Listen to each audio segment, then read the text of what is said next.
All right, what's up? Good evening, beautiful and lovely people. As I'm talking to you right now, it's 7:50, and today we're going to be talking about Swordtail. I did a last video about goldfish that you guys really liked, and I thought about like, you know what, might as well just keep going and talk about different fish that I do keep, and I'm giving you guys some tips and advice about like, hey, what works for me and what might work for you.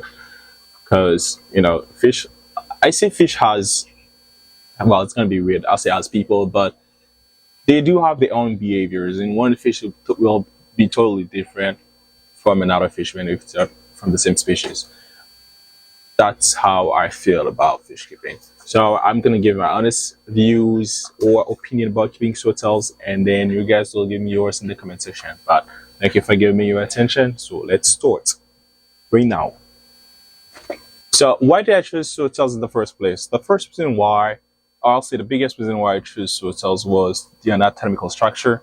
The male has like this long, sometimes gigantic thin extremity. If I even call it extremity, well, I'll say extremity because technically at the end, but it's like at the tails, and it's kind of like something that look like a sword. And I think that's one of the reasons why they call it like sword tails, which actually kind of justify the name. To be honest, the male has it, but the female doesn't. The female kind of has like a more like rounded tail instead of like the long gigantic tail, and that's like how you can make a difference between which one is the male and which one is the female. The second reason why I chose it was because of the color.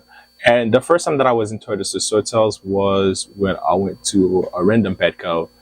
It's actually a Petco close to my home, taking the random bag, and they had like red velvet swordtails, which was actually really beautiful. I really did not know like how beautiful they were until I actually got into the hobby and get some other like red velvet swordtails with like a full colors actually showing up, which I actually do have right now on one of my thing, actually one of the biggest at 55 down there. But the red swordtails that I did get back in the day, it's 8 or maybe 9 months ago, they were still beautiful too, and still you know cute and really intriguing because of the color. It was orange, not as bright as the orange that I do have right now on one of my things, but it was still orange and kind of like caught my attention. I was like, you know what, that's quite a beautiful fish, and I really want to own one of them. And I bought one male and one female because hey, at the store I make some research and I was like, you know what, gonna take a male and a female. It was pretty distinctive too, to be honest. Because if you do go at the store, well, me at the time when I did went at the store and I was looking at them, I was like, why does one of them has a long tail and the other one doesn't have like the tail as long as that the first one has it? So I make some research and I find out easily that I was like the male and the female. I was like, you know what, I'll take the male and the female, which I did, and yeah, I had a pretty good experience with them until one of them actually died, and then shortly the other one. But that's gonna be in the next minutes on this video. So, what do swordtails need to thrive? So, I'll say a good size tank. When I say good size tanks, I'm talking about like nothing less than a 10 gallon. I know some people might feel comfortable about putting like some small swordtails, usually like those from like Petco, in a 5 gallon if they have a 5 gallon, but I'll say do not put any fish in a 5 gallon. I know it's really controversial for me to say that, but because knowing damn well there are other people in the hobby having much more experience with fish actually do put it. But I think at the end of the day, it's all about a personal belief point of view or perspective when it comes to which kind of thing that you want to put a specific fish in. Because I feel comfortable about putting some fish on some specific thing size that other people will be like, oh, you're doing too much. Like, for example, a swordtail. I will not keep any swordtails, even if it's male or female, on anything less than a 10 gallon. But I had some times, I'm not gonna lie, I had some time where I did put my swordtails on a 5 gallon, which was pretty recently, but because I was heavily thinking about like, which tank I really wanted to put them on. I did have the space for them, but I just like the 5 gallon was not something that I was supposed to be like, you know what, I'm gonna house them in a 5 gallon not temporarily, definitively, but it was kind of like temporarily until I actually know which tank I wanted to put them on because I had the 20 and a 55 gallon ready for them. and they were initially under 20, to be honest. I think this spot, and then something happened, which I actually told you guys about in one of my videos, and then I had like to switch them and scatter them around my things then to kind of like save them. But I ended up putting them on the 55 gallon that I have there, and I'm pretty happy with it, to be honest. But I'll say tank size, nothing less than a 10 gallon, because even if they, for me, they really don't swim a lot. As you know, I'll see Daniel will swim. I have two Daniels actually on a 20 gallon long, and they do swim a lot, and they do get really erratic sometimes. I was just like scare some other fish around because it was just like swim sometimes closely together, and they'll just like go around and they just like um try to explore stuff, and then randomly they might start swimming really fast, and then I have my angelfish on this actually 20 gallon long will just like hit them sometimes, and then I feel bad for them, to be honest, because like, hey, what the heck, it was really crazy. But hey, Daniels, they do swim a lot. And coming back to my Swordtails, oh my god, I got lost. I ended up putting them on the 55 gallon that I do have there. So I'll say nothing less than 10 gallon when it comes to tank size. And when it comes to temperatures, they are able to actually handle a large range of temperature. Because I had mine on like a 70, 72 till I take 82, 82, no, 80, 82, maybe 86. No, I say 82, not 86. 82 was my max temperature that I kept them at. 82 Fahrenheit, with not 82 Celsius. For those who thought I was 82 Celsius, they kept them at, and they felt really comfortable. But I'm not like one of those people who try like to put the fish at different temperature and see like how they act. I'm probably going to be doing this as soon as I'll start breeding them, because one of the reasons why I did get my setup in the first place was because I also wanted to breed. I do like fishing, get me where I do like looking at them.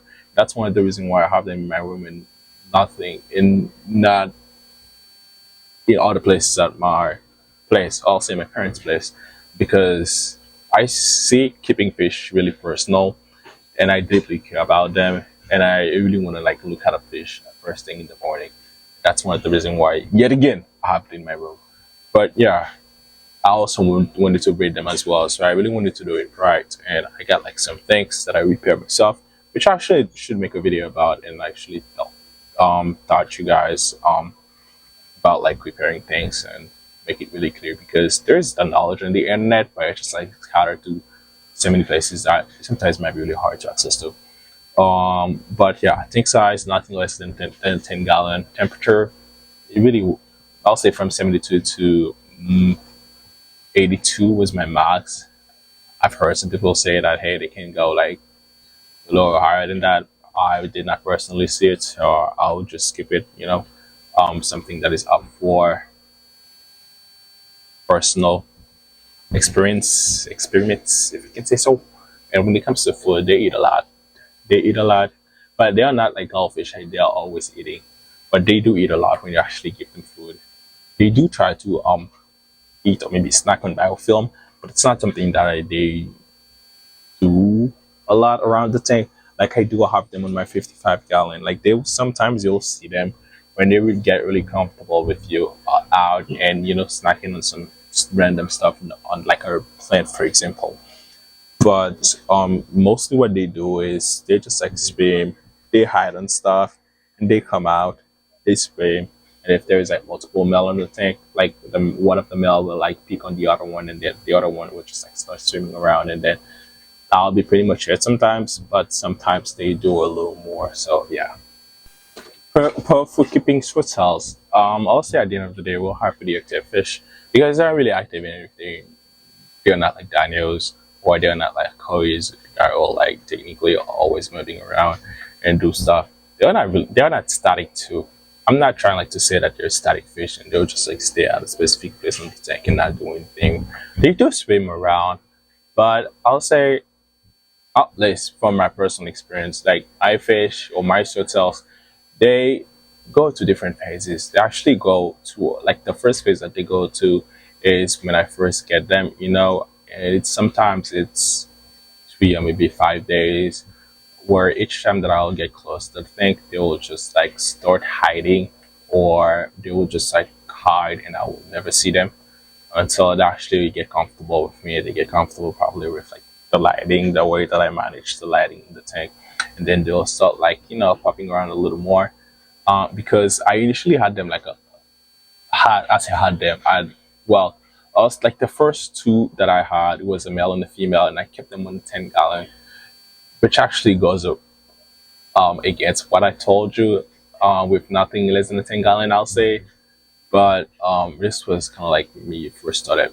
But yeah, I had the male and the female on the 10 gallon. They were doing pretty fine, and it was a heavily planted tank. Um, in the back, right there, we actually keep some fries there. So it was pretty easy for them to actually, hide and me not being able to see them because there's like so much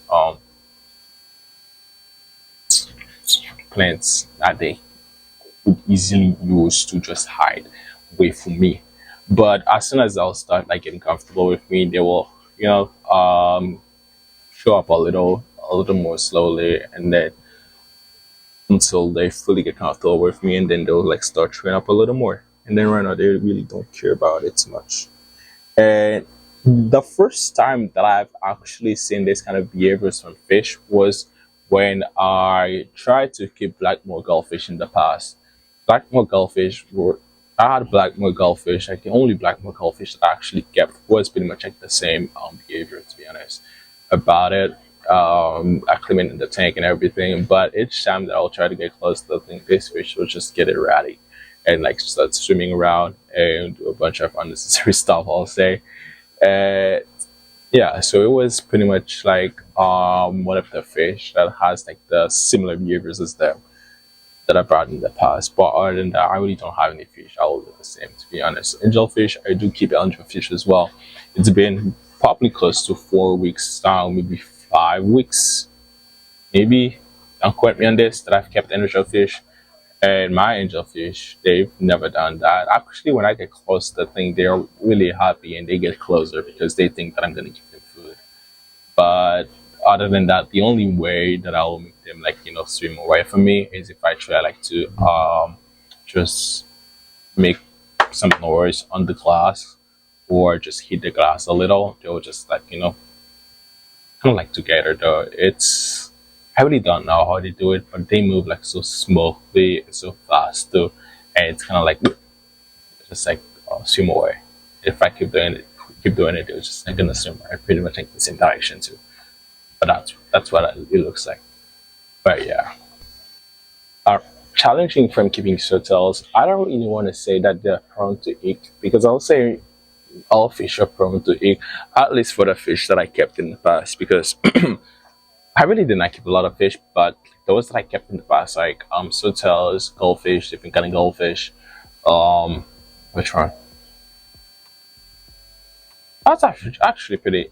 That's pretty much it. But my guppies that I do, I have like those regular guppies with the colors. They never had heat, not even once, which is surprising. But there actually I had other fish that had heat that I had to treat. I don't remember, but like those two that I do remember, like Sotos was pretty much like for the most part because I think I did had to treat for it maybe 2 or 3 times. Um, and it was initially when I first had Swordtails, and then they started having like this like a random like white dot that I'll just like see on the thing, and like I'll slowly see they things just like both and like just I don't know melt away. And then they had started having like more white dot on them, which kind of got me scared a little. And the thing that I did use for that was paracleans, and using paracleans, I think I actually lost the female. The female was actually doing pretty well, but I did move her in a small container with the male. And one day when I came back home, I seen the female with like a big hole in it. So I want to believe that the male actually hit it because this hole was way too big for I don't know like the parasite to actually do that. Or whatever it is, I actually need to research this and make video on it. But yeah, that's how the female died. But after that, I kept the male alive for probably 3 months because the male actually, went to the treatment, even if most of the like the tails of the anatomical structure actually seem to be melt or maybe melt away at the time. Actually, pretty much got everything back and was doing pretty fine until I really don't know why I died. But yeah, died. Other than that, I never like lost any. Well, I did. The guppies at the bathroom backup. Other than that, I didn't lost any fish, so I'm not killing fish. Just so you guys know. But yeah, I'll say maybe they were prone to eat, and if they do prone to eat, like good thing to have is paracleans. But I've seen that paracleans work better instead of using API, because I did use API and API did not look like it was doing anything for the egg. But Paracleans, as soon as I use it, I really don't know if maybe because I maybe used API and then used Paracleans, because I didn't really see anything from API. And then I make some research and then I use Paracleans, and then I like actually seen some changes happening really fast. And I was like, you know what, Paracleans, the thing I'm gonna be swearing by since then. And I actually bought some, and I have some remaining from like the time I actually treat my Swordtails time. So I know that I'm ready for any time like one of them will actually have cake. But it's kind of something that is not, or it's less probable right now, because I'm not putting new fish on the tank, and this tank is pretty stable, and I'm trying to, you know, not mix or put anything on it. It's like them having it. It's really, I'm not gonna say not possible, but less likely, to be honest. So I know I'm not gonna be treating for it maybe anytime soon. Would I recommend Swordtails? Yes, totally. If you're a beginner fish keeper, I'll recommend Swordtails because they're interesting fish. I'll have like a specific behaviors that that you may or may not like, to be honest. And they're pretty good in community things, because I know like people just first started, they're gonna be heavy on community things. And don't get me wrong, I was heavy on community things too until I actually, you know, learn about Swordtails and fall in love with them. And I ended up, you know, being like, you know what, one day I really want to have one thing for Swordtails only, which I still have in the back of my mind, to be honest. But right now, I still have like a good amount of space, so I can house like a good amount of fish. So I really don't want to do like a Swordtail specific fish, only if I get like a specific threat. And then I was like, you know what, maybe I want to focus on the specific threat that I get from, you know, this specific generation, and then breed these threats and probably sell it or breed it, which I'm really don't see myself doing right now. I do see myself breeding, but not breeding like for specific threat and like breed for generation and generation and generation. I do want to have space for that, and even if I have space, it's not really ideal, or at least I really don't see it as ideal. So I'll say yeah. So if you're a beginner fish keeper, I'll say Swordtails is like really good, because they're not gonna go and eat your other fish. Personally, they didn't really eat my fish, unless you wouldn't count this female incident that I had. I really don't know actually. You know, I can't really say it was the male, but they're really calm. They get really erratic sometimes, but the males, they do fight randomly, but it's not like fight constantly. You'll see, but just make sure that you give them space, because most of the male, because you know, like they have like this big and gigantic tail, so you don't want it to actually get crushed, maybe like they hit by anything, or about the fish, because they just did not have space and they just start bothering other fish or kicking other fish, which actually might happen. I don't know if it actually happened in my tank, because I do give them like a lot of space, to be honest, because my tank is like 4 feet wild. Is it 4 feet wild? I don't think so. This should be 6 feet. No, it's actually 4 feet wild. So it's like 4 feet. It's 4 feet width, and probably it's close to 2 feet tall. So they do have a good amount of space to actually swim and do what Swordtails do. So I'm not really worried about that. So yeah. Thank you guys for watching my videos about Swordtails. I know it was not really packed or heavy about like scientific facts, because for me it's not that deep, to be honest, keeping a fish alive. Just make sure that you have good parameters and actually you like the fish enough to make some research and get to know the fish, and be ready to treat whatever it is that might present to yourself. But I know a good amount of Googling goes a long way, so I'm not really heavy into the scientific facts, but hey, I should be, I think, as a bioengineering student, but it's not a bioengineering videos or bioengineering paper that I'm actually trying to explain to someone else. But I do know I have like one of those things coming up, so it's gonna be really fun to actually do on the channel. So thank you for watching my channels and my channel. Thank you for those people who just like found my channels, my videos, and commenting. Always, thank you. It means a lot to me because the channel is growing, and I did have the channel for like quite a good amount of time, but I've never fully knew what I really wanted to do with it. That's why I've been doing like a little bit of everything. But I do feel like this fish talk and fish keeping and probably a little bit of blog on the side of what I do might be actually what I really want to lean towards. So I don't really know. The future will tell me. But as of now, I'm really excited about doing this kind of fish talk because that's what I feel like I'm in the mood to do most of the time. So I'll just keep it as a sign or take it as a sign. And I'll just say again, thank you for watching and thank you for subscribing. I'll see you guys on another video probably tomorrow.